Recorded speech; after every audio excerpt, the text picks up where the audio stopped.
2 दिन बाद 15 अगस्त को अलास्का में होने वाली पुतिन और ट्रंप की महामुलाकात पर पूरी दुनिया की नजर टिकी हुई है, क्योंकि इस मीटिंग में वो होगा जिसका असर पूरी दुनिया पर पड़ेगा। लेकिन इसमें सबसे खास बात यह है कि पाकिस्तान जिस तरह लगातार भारत को गीदड़ भभकी दे रहा है और इसी बीच इस बैठक का होना, इसके कई मायने हैं। सबसे पहले अभी का माहौल समझिए। जब एक तरफ भारत पाकिस्तान के रिश्तों में तनाव है, तो दूसरी तरफ अमेरिका के टैरिफ टेरर से भारत सहित दुनिया के 60 देशों में आर्थिक संकट के बादल छाए हुए हैं। और इसी बीच दुनिया की 2 बड़ी महाशक्तियों के राष्ट्राध्यक्षों की महामुलाकात दुनिया में एक नए वर्ल्ड ऑर्डर के तौर पर देखी जा रही है। ऐसे में ये सवाल उठ रहे हैं कि इस मीटिंग से दुनिया में चल रहा युद्ध रुकेगा या और भड़केगा? टैरिफ का टेरर बढ़ेगा या इस पर विराम लगेगा? एक तरफ अलास्का के एंकरेज में ट्रंप और पुतिन की मुलाकात होनी है। आशंका यह जताई जा रही है कि इस बैठक में रूस यूक्रेन युद्ध में संभावित सीज फायर पर चर्चा हो सकती है। लैंड स्वाइप यानी इलाके के अदला बदली के विकल्पों पर भी विचार किया जा सकता है। ट्रंप इस बैठक में पुतिन की शर्तें सुनेंगे और उनके रुख को समझेंगे। लेकिन इसे लेकर दूसरी तरफ टेंशन भी है, चाहे वो यूरोप हो या पाकिस्तान। यूरोपीय यूनियन को यह चिंता है कि कहीं यूक्रेन के हित से ध्यान हट गया तो अमेरिका का क्या होगा? यूक्रेन के जिन इलाकों पर रूस का कब्जा है, उनका क्या होगा? दूसरी तरफ यह भी कहा जा रहा है कि अगर यह बैठक सफल रही तो युद्ध रुकेगा, जिससे वैश्विक ऊर्जा बाजार पर बड़ा असर होगा। ग्लोबल पॉलिटिक्स भी बदलेगी। लेकिन अगर मीटिंग फेल हुई तो अमेरिका और रूस के बीच तनाव बढ़ सकता है, जिससे जंग के साथ साथ आर्थिक संकट के बादल भी मंडरा सकते हैं। यूरोप को टेंशन है। यूरोप की टेंशन क्या है उसकी बात भी करेंगे आगे, लेकिन हम अपने पड़ोसी पाकिस्तान की बात पहले कर लेते हैं। पाकिस्तान को इस बैठक से कई तरह की चिंताएं हैं, क्योंकि अगर ये बैठक सफल रही तो अमेरिका और रूस दोनों का ध्यान यूरोप से हटकर मध्य एशिया पर शिफ्ट हो सकता है। और अगर ऐसा हुआ तो पाकिस्तान की गतिविधियों पर कड़ी निगरानी रहेगी। रूस अमेरिका करीब आए तो जो पाकिस्तान दोनों तरफ खेल खेलता था वो बंद हो जाएगा। रूस भारत का अच्छा दोस्त है, तो जाहिर है भारत को रूस से हथियार और ऊर्जा सौदे में ज्यादा सुविधा होगी। और अगर ऐसा हुआ तो भारत की सैन्य क्षमता और मजबूत होगी, जिसे पाकिस्तान की रणनीतिक हार के तौर पर देखा जा सकता है। जिस कश्मीर मुद्दे को पाकिस्तान दुनिया में माहौल बनाने की कोशिश करता है, उसे हल करने का दबाव पाकिस्तान पर फिर बनाया जा सकता है। इसी मुद्दे पर बात करने के लिए कि पाकिस्तान दरअसल किस तरह की उम्मीद कर रहा है अमेरिका के साथ सुधरे हुए रिश्तों को लेकर, और ये मुलाकात अगर सफल होती है तो फिर पाकिस्तान के लिए किस तरह के खतरे हो सकते हैं, बात करने के लिए हमारे साथ खास मेहमान मौजूद हैं यहाँ स्टूडियो में। हमारे साथ लेफ्टिनेंट जनरल नितिन कोहली मौजूद हैं, डिफेंस एक्सपर्ट हैं। हमारे साथ group captain DK Pandey ji मौजूद हैं, डिफेंस मामलों के जानकार हैं, एक्सपर्ट हैं। नौसेना कैप्टन श्याम कुमार हमारे साथ मौजूद हैं, डिफेंस एक्सपर्ट हैं। JK त्रिपाठी जी हमारे साथ मौजूद हैं, पूर्व राजदूत हैं, विदेश मामलों पर खास निगरानी रखते हैं और उसकी जानकारी रखते हैं। लेकिन सबसे पहले हमारे साथ नितिन कोहली जी आप मौजूद हैं। मैं आपके साथ शुरुआत करूंगी कि पाकिस्तान और अमेरिका की इस वक्त जिस तरह की दोस्ती चल रही है, जिस तरह का उनका सहयोग दिखाई दे रहा है, उससे पाकिस्तान बहुत गदगद है और पाकिस्तान के रुख में एक तरह का बदलाव भी देखा जा रहा है अमेरिका की शय पर। लेकिन अगर ये बैठक सफल होती है, हम दुनिया पर, यूक्रेन और यूरोप पर क्या असर पड़ेगा उस पर जाएंगे, लेकिन अगर ये बैठक सफल होती है अमेरिका और रूस के बीच, तो पाकिस्तान के लिए कितनी मुश्किल हो सकती है? देखिए, अमेरिका इस समय तरह तरह के दबाव डाल रहा है इंडिया के ऊपर टैरिफ को लेकर के, और उनको कंपेल कर रहा है हर तरीके से ताकि वो टैरिफ के लिए उनके साथ ट्रेड डील साइन कर पाए। और इसी में वो पाकिस्तान का और मुनीर का भी इस्तेमाल कर रहा है। मुनीर ने जो अमेरिका में जाकर के जो बयान दिए हैं वो बड़े एक इर्रेस्पॉन्सिबल से बयान है। वो किसी देश का चीफ या उसमें कूटनीतिक भाषा नहीं है, तो वो सिर्फ उनका इस्तेमाल कर रहा है।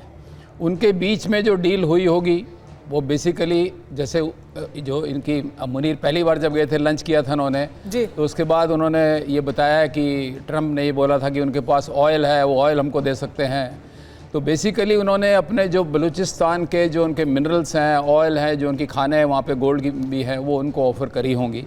इसका एक अंदाज़ा लगाया जा सकता है, क्योंकि वही है उनके पास में कि बिना किसी कस्टम ड्यूटी के जो भी उनकी कंपनीज आएँ और लेकर के चली जाएँ। लेकिन ये सिर्फ एक सिर्फ ख्याल वाली बात है। उनको वहाँ बलूचिस्तान के जो BLA के जो लोग हैं वो उनको वहाँ पर जीने नहीं देंगे, और वो उनकी कंपनियां कुछ कर नहीं पाएंगी। इन एनी केस ऑयल तो उनके पास है ही नहीं जी। 300 मिलियन बैरल्स के करीब टोटल ऑयल एस्टिमेटेड है उनके पास में, और उसको निकालना ही बड़ा मुश्किल है।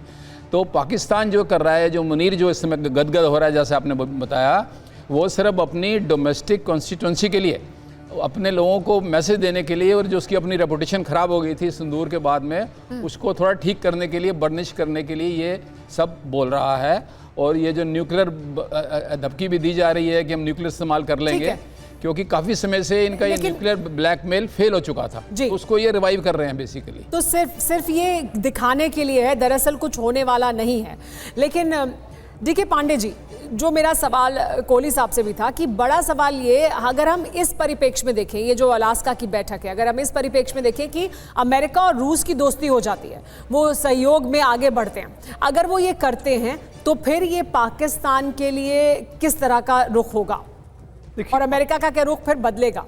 देखिए, पाकिस्तान के ऊपर इन दोनों की वार्ता का बहुत प्रभाव पड़ेगा और सिग्निफिकेंट एक्ट होगा, उसमें मुझे संभावना कम लगती है, क्योंकि पाकिस्तान को अमेरिका चाहता है चीन के विरुद्ध यूज़ करना, और वहाँ पर जो खनिज है, देखिए मिनरल्स की लड़ाई बहुत हो रही है। ट्रंप जो हैं वो बहुत ज़बरदस्त व्यवसायी हैं। उन्होंने पहले ग्रीन बेल्ट के ग्रीन आइलैंड्स के बारे में सोचा, उसके बाद उन्होंने डील किया यूक्रेन के साथ, और वो भी रेयर अर्थ के लिए, और साथ में जो पुतिन है वो भी, देखिए डोनबास का इलाका जो है वो फुल ऑफ मिनरल्स है, साथ में बलूचिस्तान में जो मिनरल्स है उस पर ट्रंप का ध्यान है। तो ये जो लंच कराए गए और एक दोबारा फिर उनको बुलाया गया और काफ़ी उनकी खातिरदारी की गई, उस लबोलुआब ये है कि जो बलूचिस्तान में खनिज है उसको किस प्रकार से अमेरिका एक्सट्रैक्ट करे। तो ऑयल की संभावना देखिए पहले भी थे, जब इमरान खान थे सत्ता में तब भी ये प्रयास हुआ था, लेकिन उसमें कुछ निकला नहीं। सबको पता है कि ऑयल नहीं है, और ये भली भांति जानते हैं ट्रंप की इसके पीछे जो है वहाँ कुछ है नहीं। लेकिन जो बलूचिस्तान में है, जो बलूचिस्तान को उन्होंने उनके टीम को जो लिस्ट किया है, उसके पीछे उद्देश्य यही है कि अमेरिका वहां जा सके, और एक यात्रा ऑलरेडी हो चुकी है उनकी टीम की, और वहां पर जो खनिज है उसको उसके इंटरेस्ट शो किया है। तो जो पुतिन और ट्रंप के बीच में वार्ता होगी, उन पर जो आर्थिक उद्देश्य हैं अमेरिका के वो अलग हैं, और पुतिन और इनकी वार्ता के उद्देश्य अलग हैं। साथ में ईरान और इजराइल के बीच में जो एक समीकरण है उस पर भी आपके मुताबिक इसको जोड़ के नहीं देखना चाहिए। अगर एक नया समीकरण बनता है दुनिया में जिसमें साथ में दिखाई दे अमेरिका और रूस, उसका कुछ बहुत फर्क आपके मुताबिक पाकिस्तान पर नहीं पड़ने वाला है, यानी पाकिस्तान के लिए हालात तब भी बेहतर बने रहेंगे। श्याम कुमार जी, आपको क्या लगता है इस पर? धन्यवाद। जय हिंद समन और वरुणा। मैं मानता हूं कि यह मीटिंग जो है एक तरह से एक रूटीन मीटिंग है, और कई दिनों से, कई बार पिछले 8 महीनों से लगातार ट्रंप जब कह रहे हैं कि मैं ये युद्ध रुकवा दूंगा और कुछ हो नहीं रहा, पुतिन अपनी जगह एक शातिर खिलाड़ी की तरह अड़े हुए हैं। उनकी जो मांगे हैं बहुत क्लियर हैं, और पुतिन जेलेंस्की उसको देना नहीं चाहते। तो एक तरह से उन्होंने खुद ही कहा है कि जेलेंस्की इसमें नहीं है, ये 3 पार्टी की मीटिंग नहीं है। हालांकि यूरोपियन यूनियन, फिनलैंड है, पोलैंड है, ये जो जितने भी कंट्रीज है कह रहे हैं कि उनको भी शामिल करना चाहिए।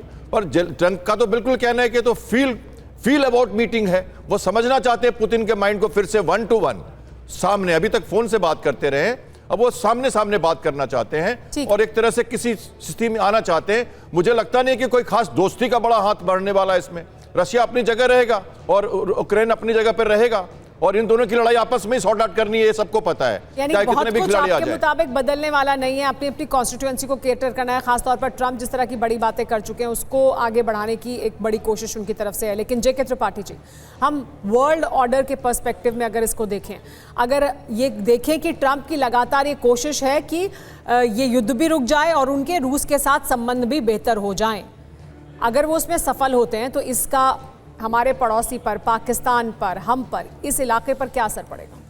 देखिए सुमेरा, अगर ये मीटिंग सफल होती है और रूस और यूक्रेन के बीच में ट्रंप द्वारा प्रायोजित संधि हो जाती है, युद्ध विराम हो जाता है, तो इसके कई दूरगामी परिणाम होंगे। एक तो ये हमारे लिए तो ये होगा कि हमारे लिए अमेरिका के सैंक्शंस जो हैं वो टैरिफ बार के वो थोड़े कम होंगे, करने पड़ेंगे उनको, क्योंकि अब उनको फिर ये नहीं होगा कि आप रूस से बिजनेस कर रहे हैं इसलिए हम आपको ये करेंगे। तो अगर रूस के साथ संधि होती तो रूस के खिलाफ सारे जो 6,000-7,000 के करीब सैंक्शन थे वो हटेंगे, और वो हटेंगे तो रूस के साथ किसी भी देश को व्यापार करने में कोई दिक्कत नहीं होगी अमेरिका समेत।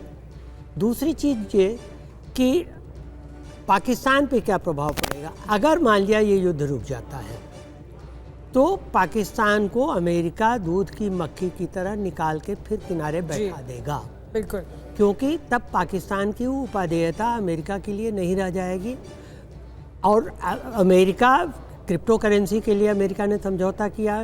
तेल वगैरह की जहाँ तक बात है बता ही चुके हैं हमसे पूर्ववर्ती वक्ता की तेल का वहाँ संभावना नहीं है। मिनरल जो उसके लिए ऑलरेडी 3 बिलियन डॉलर का ऑलरेडी चीन ने एक समझौता किया हुआ है।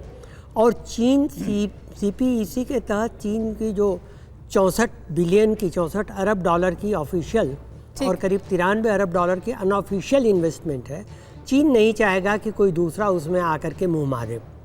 तो अगर ये समझौता हो जाता तो फिर से पाकिस्तान चीन के साथ हो जाएगा और अमेरिका जो है अमेरिका का रुख भारत के साथ नरम हो जाएगा और पाकिस्तान के लिए परेशानी हो जाएगी। लेकिन आपको क्यों लगता है कि पाकिस्तान को वो दूध की मक्खी की तरह निकाल कर बाहर फेंक देगा? क्योंकि अभी तो ऐसा लग रहा है कि ट्रंप को अपना फ़ायदा दिखाई दे रहा है पाकिस्तान के साथ खड़े रहने में, और पाकिस्तान के लिए तो जाहिर सी बात है बहुत ही अच्छी सिचुएशन है जिसमें उसे अमेरिका का सहयोग मिल रहा है। खासतौर पर आतंकवाद के मुद्दे पर वो बैठकर अब दुनिया को लेक्चर देने की बात कर रहा है। जॉइंट स्टेटमेंट आतंकवाद पर दोनों देश दे रहे हैं। तो क्यों अगर ये सफल होता है तो पाकिस्तान के को वो अलग करेंगे या पाकिस्तान के साथ वो उस तरह का सहयोग करते हुए नहीं दिखाई देंगे जैसा इस वक्त करते हुए दिखाई दे रहा है? देखिए, ट्रंप को कितना फ़ायदा होगा इससे? ट्रंप को सिर्फ अपना व्यक्तिगत फ़ायदा होगा। क्रिप्टो करेंसी जो उनके बेटे चला रहे हैं उसका एक फ़ायदा होगा।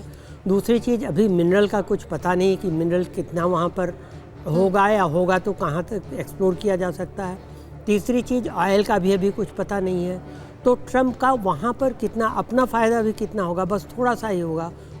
अगर ट्रंप पाकिस्तान की ओर झुकते हैं तो उनको ज़्यादा नुकसान इसलिए होगा कि चीन को एशिया में कंटेन करने के लिए भारत के अलावा अमेरिका के पास कोई दूसरा देश नहीं है और फिर उन्हें भारत की बातों पे भारत की ओर झुकना पड़ेगा। इसलिए अब भारत की ओर झुकेंगे तो पाकिस्तान को, वो तो देखिए ट्रंप का मानना है, बड़बोले हैं, वो कहते हैं पाकिस्तान भी हमारा बेस्ट फ्रेंड है, इंडिया भी हमारा बेस्ट फ्रेंड है, आर्मेनिया और अजरबैजान को भी उन्होंने बता दिया। तो वो तो उनका बड़बोलापन है। जी हाँ, और वो क्यों ये सब कह रहे हैं बार बार, ये तमाम जो कॉन्फ्लिक्ट्स हैं उनको मैं कैसे रिजॉल्व करा रहा हूँ, वो जो एक बड़ा डोनाल्ड ट्रंप का सपना है उसके बारे में भी बता देते हैं। क्योंकि अमेरिका के पाकिस्तान प्रेम पर जो बड़ी जानकारी है वो ये कि नोबेल पुरस्कार के लिए जागा है ट्रंप का दरअसल पाकिस्तान प्रेम, वो भी एक बड़ा फैक्टर है। ट्रंप के पूर्व NSA जॉन बोल्टन ने खोला है ट्रंप के पाकिस्तान प्रेम का राज। उन्होंने कहा कि पाकिस्तान प्रेम ट्रंप की सोची समझी हुई रणनीति का हिस्सा है। मुनीर को नोबेल के लिए खुश कर रहे हैं ट्रंप, यानी जो नॉमिनेशन किया मुनीर ने डोनाल्ड ट्रंप का, उसकी वजह से उन्हें ये अहमियत भी दी जा रही है और उन्हें खुश भी किया जा रहा है।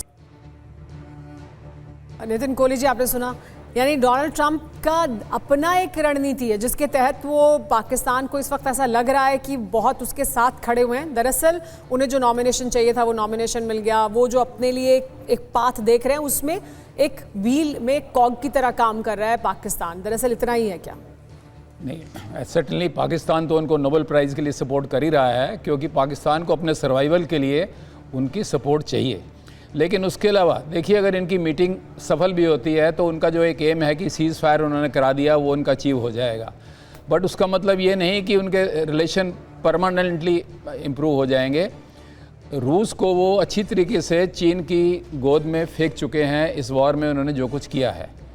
अगर वहाँ उनका सीज़ फायर हो जाता है तो ठीक है, डिप्लोमेटिक इनके रिलेशन थोड़े इम्प्रूव हो जाएंगे, जो सैंक्शन लगी हैं हट जाएंगी, इनको अपना पैसा जो उनका 300 बिलियन वहाँ पड़ा हुआ है वो मिल जाएगा वापस। लेकिन ये साथ साथ देखिए, मल्टीलैटरलिज्म का ज़माना है। चीन का जो मेन लॉन्ग टर्म एनिमी है वो चाइना है, तो उसको ध्यान में रखते हुए वो पाकिस्तान का फिर भी इस्तेमाल करेगा, इंडिया का फिर भी इस्तेमाल करेगा। पाकिस्तान को वो इंडिया के खिलाफ एक लीवर की तरह इस्तेमाल करता रहेगा और इंडिया के साथ भी रिलेशन उनके इम्प्रूव रहेंगे। तो क्योंकि इंडो पैसिफिक में हमारी उनको ज़रूरत है, सो इस तरह का एक समीकरण बनने वाला है अगर ये सीज़ फायर हो जाता है तो। यानी पाकिस्तान को वो अभी भी DK पांडे जी उस तरह से इस्तेमाल करते रहेंगे, क्योंकि पाकिस्तान को जो हम देख रहे हैं, आसिफ मुनीर ख़ास तौर पर एक बार लंच किया, उसके बाद दोबारा अब गए, मुलाकात हुई है, तो उसके बाद से एक अलग तरह की बॉडी लैंग्वेज है, एक अलग तरह की भाषा है, और सिर्फ आसिम मुनीर ही नहीं, बाकी लोगों की भी एक तरह की भाषा है जो सुनाई दे रही है। तो ये जो न्यू फाउंड कॉन्फिडेंस है पाकिस्तान का, ये ऐसे ही फिर बना रहने वाला है? देखिए, निश्चित रूप या से ट्रंप की जिस तरह का व्यक्तित्व है उन पर उनका खुद का रुख बदल जाएगा कुछ समय में, ऐसा हो सकता है? देखिए, निश्चित रूप से जो ट्रंप का अगर हम देखें, ट्रंप ने जनवरी से अब तक के समय में इस कार्यकाल में उन्होंने अपने अमेरिका के लिए क्या सही है वो उस पर ध्यान रखा है, और आर्थिक रूप से क्या सही है, कूटनीतिक रूप से क्या सही है, इस पर ध्यान न रखे उन्होंने आर्थिक मामलों को सर्वोपरि माना। इसके तहत उन्होंने हर प्रयास किए हैं, चाहे उनको इसके लिए काफ़ी उनको जो है सामना करना पड़ा है, उनकी बुराइयां भी की गई कि वो कभी कुछ बोलते हैं कभी कुछ बोलते हैं, लेकिन उनका बेसिक ऑब्जेक्टिव रहा कि इकोनॉमिकली अमेरिका को कैसे वो ग्रेट मेगा जो बना रखा उन्होंने कि मेक ठीक है। तो सर इसी पे आते हैं, अमेरिका का क्या हित है? अमेरिका के हित में है कि वो पाकिस्तान के साथ लॉन्ग टर्म संबंध बनाकर रखे, या अभी कुछ समय के लिए इस तरह के संबंध हैं, जरूरत जब खत्म हो जाएगी तो फिर पाकिस्तान के साथ वही किया जाएगा जो पहले भी किया गया था? निश्चित रूप से पाकिस्तान की जगह उसको दोबारा रख दिया जाएगा, लेकिन अभी अमेरिका को जरूरत है पाकिस्तान की चाइना के विरुद्ध और साथ में ईरान के खिलाफ। देखिए, अगर इजराइल और ईरान के बीच में जो एक समीकरण है वो और कटु होते हैं, विषम होते हैं, तो पीछे उनको ईरान को कोई अगर थ्रेट पहुंचा सकता है तो वो है पाकिस्तान। पाकिस्तान ने पहले एयर स्ट्राइक भी की है, तो अभी अमेरिका जो है पाकिस्तान को नहीं छोड़ता, क्योंकि जो जियोपॉलिटिकल सिनेरियो बना हुआ है मिडिल ईस्ट में, साथ में चाइना और इंडो पैसिफिक में जो है, जब भी आवश्यकता पड़ती है पाकिस्तान जो है वो जाता है चाइना के साथ मिलकर वो एक्सरसाइज करता है। लेकिन चाहे कुछ भी हो, आईओआर और इंडो पैसिफिक में भारत की उपस्थिति को अमेरिका इग्नोर नहीं कर सकता। तो अभी कितनी भी तलखियां बढ़ें, भारत को उसको वो स्थान देना ही होगा जो सामरिक रूप से आवश्यक है। महत्वपूर्ण बात यह है कि पाकिस्तान उसके लिए एक मजबूरी है, क्योंकि अगर पाकिस्तान के साथ उस संबंध प्रगाढ़ नहीं होंगे, अफगानिस्तान का भी इशू पाकिस्तान के द्वारा हल कर सकता है। चाइना के जो बहुत सारे ऐसे सामरिक मामले हैं जो कि वो उनके सहारे उनका अपना हित साधता है, साथ में जो मिलिट्री ऑब्जेक्टिव्स हैं, यानी उस पाकिस्तान की अहमियत है लार्जर स्कीम्स में अमेरिका के लिए। निश्चित रूप से बहुत जरूरत है। आपको क्या लगता है कि ये तो अहमियत पहले भी थी, ये पोजीशन जो ज्योग्राफिकल पोजीशन है पाकिस्तान की और जो उसके संबंध है चीन के साथ, ये तो पहले भी थे। उसके बावजूद हमने देखा कि एक समय में उसके अमेरिका के साथ संबंध खराब हुए, जब अमेरिका को ये लगा कि डबल गेम है पाकिस्तान का लगातार, चाहे वो ओसामा बिन लादेन के मामले में हो या अफगानिस्तान के मामले में हो, और फिर वो रिश्ते खराब हुए। तो क्या ये इसी तरह से बने रहने वाले? समीरा जी, देखिए, समीकरण लगातार ऐसे ही रहे हैं और कई समीकरण बने हैं, और राजनयिक बातें करें तो उसमें भी कई पैरेलल समानांतर रास्तों का समीकरण हमेशा से रहा है और आगे भी रहेगा। ये हमारी वस्तुस्थिति रही है। तो उस हिसाब से अगर हम पाकिस्तान को देखें, पहले तो मैं ये सबसे हास्यास्पद बात करना चाहता हूं कि अमेरिका ने एक जगह दी मुनीर को, अपने यहां बुलाया और अपने सॉइल से उन्होंने कहा कि हम न्यूक्लियर अटैक करेंगे। तो क्या अब पाकिस्तान अपने सॉइल से ये ब्लैकमेलिंग नहीं करेगा? तो इसके मतलब ये हुआ कि ये बात पूरे विश्व को पता लग चुकी और लग गई, भारत के फेवर में है कि ये जो बॉम्ब है ये उसके अपने नहीं है, ये कहीं और के हैं, इसलिए वहां से जाके वो धमकी दे रहा है, यहां से ताकत नहीं बन रही थी उसकी। पहला प्रश्न। दूसरा प्रश्न ये है कि वो कहते हैं कि आपको हम डुबा देंगे, मार देंगे। आप एक मर्सिडीज हो और हम एक ट्रक में पत्थर रख के आए हैं, हमें तो कुछ होगा ही नहीं। हास्यास्पद बातें हैं, फूहड़बाजी बातें हैं एक फील्ड मार्शल की, एक आर्मी चीफ की, बार बार जाके कह रहे हैं वो। श्याम कुमार जी, हास्यास्पद हैं, फूहड़ बातें हैं, लेकिन कर रहे हैं ना, वो भी अमेरिका की धरती पे बैठ के कर रहे हैं। तो अमेरिका भारत का दोस्त है। अमेरिका के साथ भारत के संबंधों को सुधारने के लिए इतना साल इन्वेस्ट किया है, और उसके बाद अमेरिका की धरती पर बैठ के वो इस तरह की फूहड़, इस तरह की बातें, इस तरह की जो तर्क संगत बातें नहीं है उस तरह की बातें कहते हैं। और दुनिया को अगर पता भी लग जाएगा तो क्या ही फर्क पड़ रहा है? दुनिया इस वक्त तो ऐसा लग रहा है कि हर कोई अपने आप को बचाने में लगा हुआ है, कोई किसी को ये चिंता नहीं है कि वो किस तरह की बातें कर रहा है, वो किस तरह के न्यूक्लियर थ्रेट्स दूसरे देश में बैठकर, उसकी धरती से बैठकर भारत को देने की कोशिश कर रहा है। इससे पाकिस्तान अलग थलग कहां पड़ रहा है? तो इस हिसाब से हम मान के चलें कि भारत की अपनी पकड़ और सौम्यता और गंभीरता एक बहाल होती है, क्योंकि हम इस तरह की बातों पे कुछ रिएक्शंस नहीं देते, क्योंकि अमेरिका भी उसको सपोर्ट कर रहा है। और दूसरी तरफ उनके स्पोक्स पर्सन कहते हैं कि दो मुल्कों के साथ हमारे डिप्लोमेटिक रिश्तों में कोई चेंज नहीं आया है, हम दोनों को मानते हैं। जैसा हम कह रहे हैं कि इंडो पैसिफिक सिनेरियो में, क्वाड में हो, ट्रेड्स में हो, एक्सपोर्ट इंपोर्ट में हो, या हमारे मिनरल्स या जो हमारी सबसे ज्यादा एक्सपोर्ट इंपोर्ट हम उनके साथ करते हैं। जेके त्रिपाठी जी, माइकल रूबिन है, अधिकारी हैं अमेरिका में, और उनका ये कहना है कि ये सूट में उसामा बिन लादेन है, ऐसा ही है आसिम मुनीर, लेकिन उसके बावजूद आसिम मुनीर को वो अहमियत मिल रही है। तो अमेरिका कितने दिन इस रणनीति पर आगे बढ़ेगा? क्या अमेरिका में डोनाल्ड ट्रंप पर, अमेरिका के भीतर वो आवाज़ें और ज़्यादा नहीं उठेंगी कि आप आतंकवाद जैसे मुद्दे पर इस तरह की दोगली नीति अख्तियार कर रहे हैं? देखिए, कुछ दिन के लिए अमेरिका पाकिस्तान की पीठ थपथपा रहा है और उसके पीछे एक सबसे बड़ा कारण ये है कि ट्रंप का व्यक्तिगत आर्थिक इंटरेस्ट, उनके बेटे का वो क्रिप्टो करेंसी के बारे में हुआ समझौता हो या वो ऑयल और मिनरल्स के लिए वो कर रहे हो, ये सब पहले है, सर्वोपरि है ट्रंप के लिए। बाद में उनके लिए आता है कि चीन के साथ पाकिस्तान को दूर किया जाए, जो असंभव है। असंभव इसलिए है कि चीन का जो 64 बिलियन या समझ लीजिए 93 बिलियन डॉलर का इन्वेस्टमेंट है, वो इतनी जल्दी तो ख़त्म नहीं करने देगा चीन पाकिस्तान को। वो तो पैसा अपना दुहेगा तभी ये करने देगा। तो अभी तो फ़िलहाल पाकिस्तान को दो बातों के लिए यूज़ किया जा रहा है। एक तो जो है सुनाम धन्य ये ट्रंप, वो पहला उदाहरण है जब कोई व्यक्ति या कोई नेता खुद को नोबेल प्राइज़ दिलाने के लिए ओपनली कन्विंसिंग कर रहा है। तो एक तो ये है कि कम से कम कोई एक देश तो उन्हें कहेगा कि हम आपको नॉमिनेट करते हैं। दूसरी चीज़ ये है कि उनके लिए ये परेशानी है कि अभी कुछ दिन तक पाकिस्तान को ऐसा कर ले और उसके बाद फिर पाकिस्तान को छोड़ दिया जाए। क्योंकि देखिए, जियोपॉलिटिकली आप देखिए तो अफ़गानिस्तान से अमेरिका के निकलने के बाद अब पाकिस्तान का कोई बहुत ज़्यादा महत्व नहीं रह गया है अमेरिका के लिए, एक्सेप्ट ये कि पाकिस्तान जो है वो ईरान के बगल में, ईरान के पूर्व में है। लेकिन अब ईरान और पाकिस्तान, अभी ईरानी प्रेसिडेंट की विज़िट हुई थी, तो उसके बाद से ये भी नहीं लग रहा है कि अब पाकिस्तान को ईरान से बहुत ज़्यादा अलग किया जा सकेगा। कुछ दिन के लिए इन लोगों को मुगालता ये पालते रहना होगा पाकिस्तानियों को कि हाँ, अमेरिका हमारे साथ है। लेकिन मेरे ख्याल से ये अलास्का की मीटिंग अगर सफल होती है तो इसका काफ़ी बड़ा रिपरकशन होगा। नितिन कोहली जी, देखिए, पाकिस्तान सब कुछ टेबल पर रखने के लिए तैयार है। वो तमाम तरह के हथकंडे कहा जा सकता है इख्तियार कर रहा है कि उसको जो फेवर मिला है इस वक्त अमेरिका के साथ वो उसका बना रहे, हर हाल में वो गुड बुक्स में रहे अमेरिका की।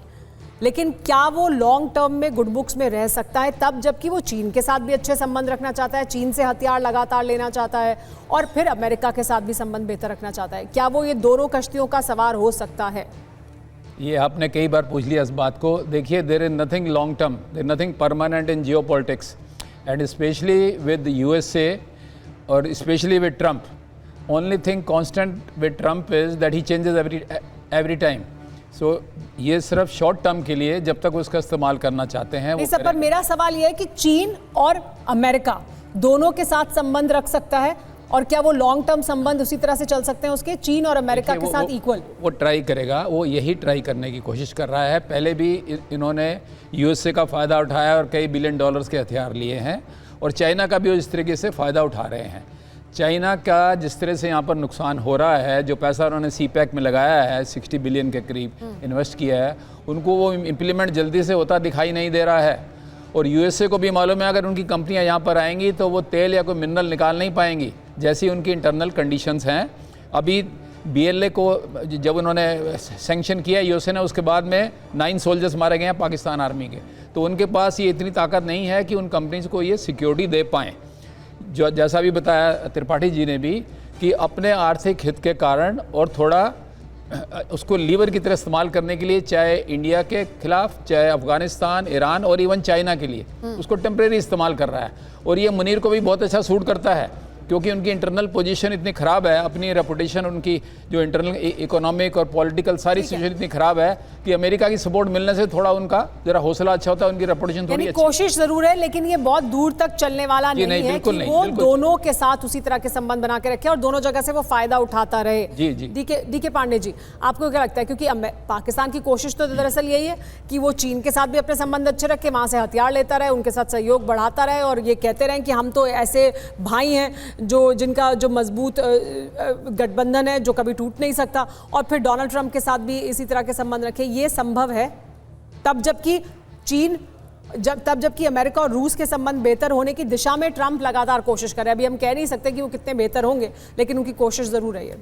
देखिए, पाकिस्तान की तुलना जो है मैं उससे करता हूं कि एक भूखा आदमी जब जो भी उसको रोटी दे उसके पास चला जाएगा, और इस कमी का, इस मजबूरी का फ़ायदा अमेरिका और चाइना दोनों उठा रहे हैं।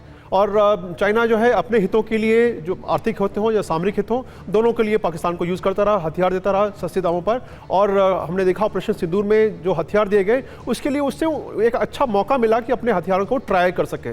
तो एक टेस्ट लैब की तरफ चलता रहा। तो उसने हर दृष्टि से पाकिस्तान को अपने हितों के लिए जो है यूज़ किया। दूसरी बात रही अमेरिका की। अमेरिका भी लगभग अपने जो उसके हित थे, अफगानिस्तान में जब तक चीज़ें गरमाई हुई थी, अफगानिस्तान को जिस दशा में छोड़ के गए, उसके बाद देखिए उनके हित, जब उनको लगा कि अब उनके लिए कुछ बचा नहीं है, और उन्होंने तालिबान को, एक जो कि आतंकवादी संगठन था, दोहा में जब समझौता किया, तो तालिबान को आपने समझौता करके उनके साथ उनको रिकॉग्नाइज कर दिया। तो ऐसे मामले में जब किरकिरी हुई पूरे विश्व में कि आप एक आतंकवादी संगठन को जो है आगे बढ़ा रहे हैं, उसी प्रकार से पाकिस्तान की जरूरत थी कि अफगानिस्तान में कुछ भी हो तो पाकिस्तान का सहारा लेके वहां के, यानी पाकिस्तान की जितनी जरूरत पहले थी उतनी तो आज के दिन में नहीं है। अभी पाकिस्तान ने बहुत कुछ बेचने की कोशिश की है अमेरिका को, तो वो टेम्पररी एक जरूर दिखाई दे रहा है कि झुकाव है, लेकिन वो लॉन्ग टर्म नहीं है आपके मुताबिक। सबसे शक्तिशाली मिसाइल टेस्ट करने वाला है रूस। ट्रंप से मुलाकात से पहले ये बड़ी जंगी तैयारी है, तो जंगी तैयारी अपनी जगह उसी गति से आगे बढ़ रही है।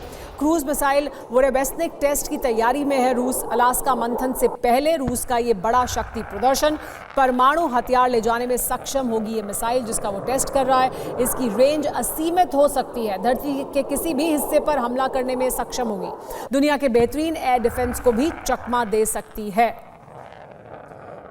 लेकिन साथ ही एक और बड़ी खबर यह कि अलास्का वार्ता से पहले ज़ेलेंस्की ने बड़ा दावा किया है।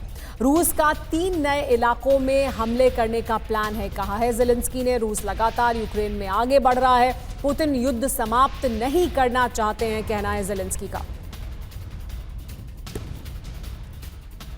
त्रिपाठी सर, ज़ेलेंस्की ये कह रहे हैं कि युद्ध खत्म नहीं करना चाहता है रूस की जो जंगी तैयारी है जिस तरह से चल रही थी उसी तरह से चल रही है, बल्कि युद्ध क्षेत्र में ज़मीन पर ये देख रहे हैं कि और ज़्यादा आक्रामक है, बल्कि बहुत ज़्यादा आक्रामक। ऐसा लग रहा है कि वो चाहते हैं कि 48 घंटे में ज़्यादा से ज़्यादा आगे तक बढ़ जाएं, ज़्यादा से ज़्यादा जो ज़मीन है उस पर कब्जा कर लें। लेकिन ज़ेलेंस्की को क्या अलग रखेंगे, और डोनाल्ड ट्रंप जिस तरह से बात कर रहे हैं उसमें ज़ेलेंस्की का, जाहिर सी बात है आखिरकार तो ज़ेलेंस्की को उसके लिए तैयार होना होगा, लेकिन ट्रंप को क्या यकीन है कि वो जो भी बात करेंगे ज़ेलेंस्की उस पर आ ही जाएंगे, मान जाएंगे? देखिए, मेरे ख्याल से अगर अलास्का में ट्रंप ज़ेलेंस्की को अलग रखते हैं, जिसकी ज़्यादा संभावना है, क्योंकि रूस नहीं मानेगा कि ज़ेलेंस्की के साथ बराबर टेबल पर बैठ करके एक ट्राईपार्टाइट ढंग से बातचीत करें, तो अगर वो अलग रखते हैं तो इससे सबसे बड़ा धक्का ज़ेलेंस्की को ही होगा और इस शांति वार्ता को ही होगा कि अगर दो पक्ष आपस में लड़ रहे हैं तो आप उन दोनों को बैठा करके उनके बीच में मध्यस्थता कराइए, समझौता कराइए, बजाय इसके कि एक पक्ष को पूरी तरह से वो कर दीजिए, रूल आउट कर दीजिए। तो ज़ेलेंस्की ये भी कह रहे हैं, और पार्शियली सही है, कि रूस समझौता नहीं चाहता। पार्शियली मैं इसलिए कह रहा हूँ कि रूस समझौता तभी चाहेगा जब वो समझौते वार्ता के पहले ऐसी मजबूत स्थिति में पहुंच जाए हमले करके, जहां वो अपने टर्म्स एंड कंडीशंस पूरी तरह से डिक्टेट कर सके। देखिए, रूस की 4 डिमांड्स थी यूक्रेन के लिए, और वो आज भी उन पे कायम है। एक तो ये था कि यूक्रेन को नेटो का मेंबरशिप नहीं होना है, वो पूरी हो गई एक तरह से। दूसरी, यूक्रेन का डिमिलिटराइजेशन होना है, वो भी यूक्रेन अभी निकट भविष्य में कभी मिलिटराइज नहीं हो पाएगा। तीसरी, डोनबास वगैरह, लुहांस वगैरह का जो एरिया था, उसके लिए थी कि वहाँ के लोगों के, एक चीज़ क्रीमिया के लिए थी कि क्रीमिया को रिकॉग्निशन दी जाए, और डोनबास वगैरह, लुहांस वगैरह के एरिया के लिए ये किया जाए कि वहाँ जो मिन्स्क प्रोटोकॉल और ये नीस एग्रीमेंट हुआ था 2015 में, उसके तहत वहाँ के लोगों को रशियन जानने, सुनने, पढ़ने और अपना प्रैक्टिस करने की इजाज़त दी जाए। वो भी एक तरह से, चूँकि रूस कब्जा ही कर चुका है तो फिर उसकी कोई समस्या नहीं है, लेकिन अभी भी रूस इसलिए चाहता है कि जितना ज़्यादा कब्जा कर ले, ताकि जब वार्ता पे बैठे तो जब वो टेबल पर बैठे बात करने के लिए तो वो मजबूत स्थिति में हो। और ये अब तो वो कह भी रहे हैं कि लैंड ये बल्कि पहले ही आ चुकी है बात बाहर की, इस तरह की बात पर शायद वो राजी हो रहे हैं, ट्रंप भी इस बात पर राजी हो रहे हैं कि हम लैंड स्वैप करेंगे, जिसका कि विरोध ज़ेलेंस्की कर रहे हैं। लेकिन एक और पक्ष है जो इस वक्त बहुत चिंतित है। अलास्का वार्ता से पहले नेटो देशों की बैठक हो रही है। नेटो और EU सदस्य वर्चुअल मीटिंग करेंगे। आज शाम 6:30 बजे ये वर्चुअल मीटिंग होगी, यानी इस वक्त या अब से बस कुछ ही समय में ये मीटिंग की शुरुआत हो जाएगी। इस बैठक में डोनाल्ड ट्रंप भी हिस्सा ले सकते हैं, तो डोनाल्ड ट्रंप भी इसमें शामिल रहेंगे और इसमें नेटो और EU के जो सदस्य देश हैं वो शामिल होंगे। क्योंकि इस वक्त देखिए क्या हो रहा है, ट्रंप और पुतिन की बैठक से पहले नेटो की बैठक होगी, वर्चुअल बैठक होगी ये। लेकिन ये बैठक अहमियत क्यों रखती है? क्योंकि रूस पर रणनीतिक दबाव बनाने के लिए एकजुटता दिखाने की कोशिश है और हम भी इसमें एक अहम स्टेक होल्डर हैं, ये भी साबित करना है। ये संदेश देने की कोशिश है कि रूस का दबाव बेअसर है।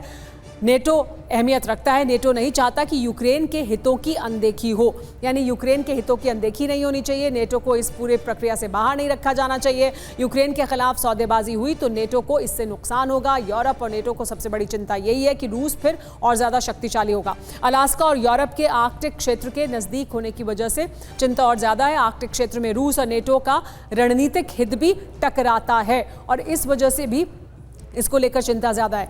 श्याम जी, ये जो बैठक हो रही है अभी वर्चुअल बैठक है, लगातार अब कोशिश ये हो रही है कि आपको ऐसा लगता है कि ट्रंप और पुतिन की मुलाकात हो रही है और बाकी जो तमाम स्टेक होल्डर्स हैं उनकी ये कोशिश है कि उस टेबल पर प्रत्यक्ष रूप से मौजूद रहें या अप्रत्यक्ष रूप से मौजूद रहें, लेकिन उनकी हिस्सेदारी हो उस बैठक में, जो कि अभी उसमें हर कोई कोशिश में है कि वो वहाँ पर अपनी मौजूदगी को दर्ज कराएं, ट्रंप पर दबाव बनाएं।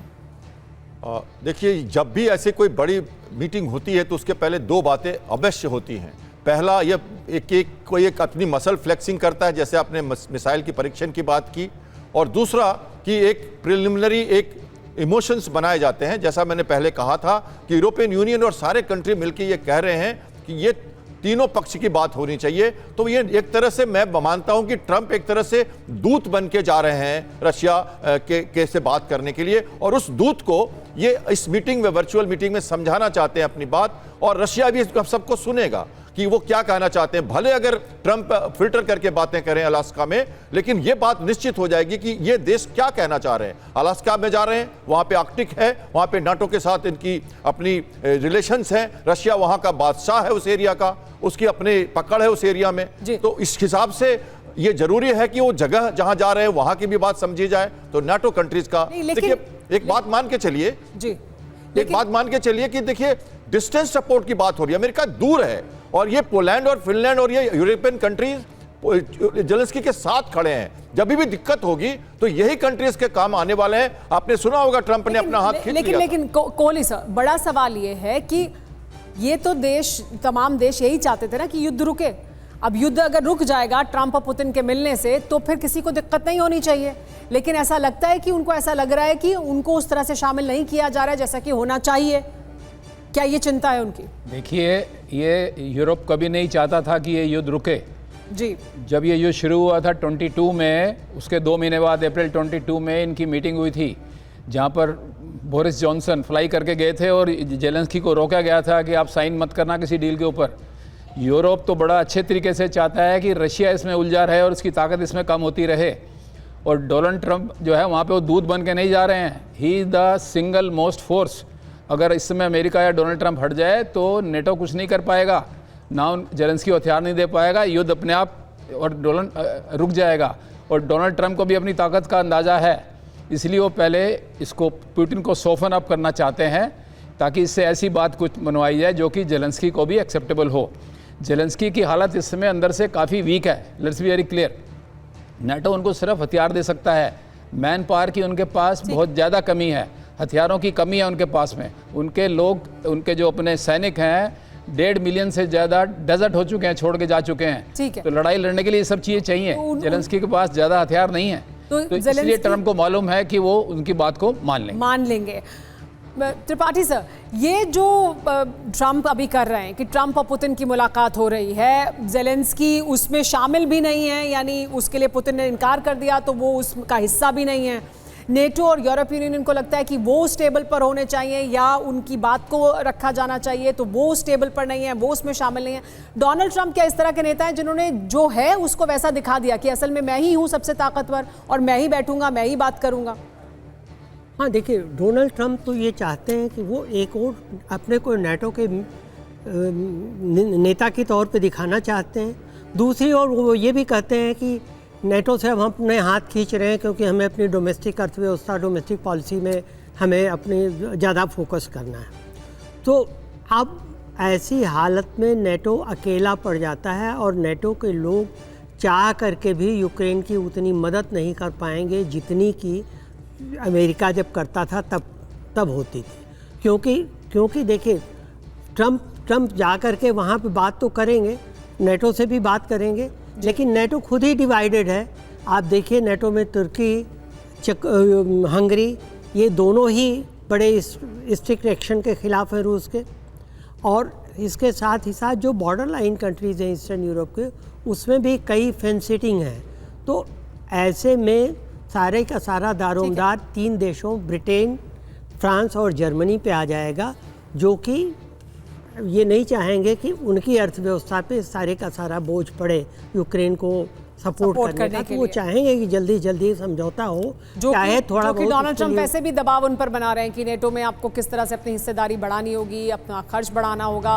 वो भी अपने आप में एक बड़ा दबाव है यूरोपियन यूनियन के देशों के लिए, नेटो के देशों के लिए। लेकिन डीके पांडे जी, ये जो बैठक है डोनाल्ड ट्रंप और पुतिन की, एक शब्द में मैं आपसे जानना चाहूँगी, हमारे पास समय बहुत खत्म है आखिर में, आपको लगता है कि यहाँ से कुछ सकारात्मक निकल सकता है इस युद्ध के लिए या और भड़काएगा इस युद्ध को? ये देखिए, 2 बातें हैं बहुत महत्वपूर्ण। एक तो या तो सफल वार्ता हो या असफल वार्ता हो। सफल अगर होती है तो उसमें संवैधानिक अड़चनें बहुत हैं, क्योंकि जो रशिया की जो डिमांड है कि डोनबास जो पूर्वी यूक्रेन है, लेकिन संवैधानिक अड़चनों को तो लेकर डोनाल्ड ट्रंप ने कह दिया कि किस तरह की बातें कर रहे हैं ज़ेलेंस्की। कौन सी संवैधानिक अड़चन है? युद्ध लड़ने के लिए तो संवैधानिक आपने मंजूरी दी थी, तो वो उसको दरकिनार ही कर रहे हैं।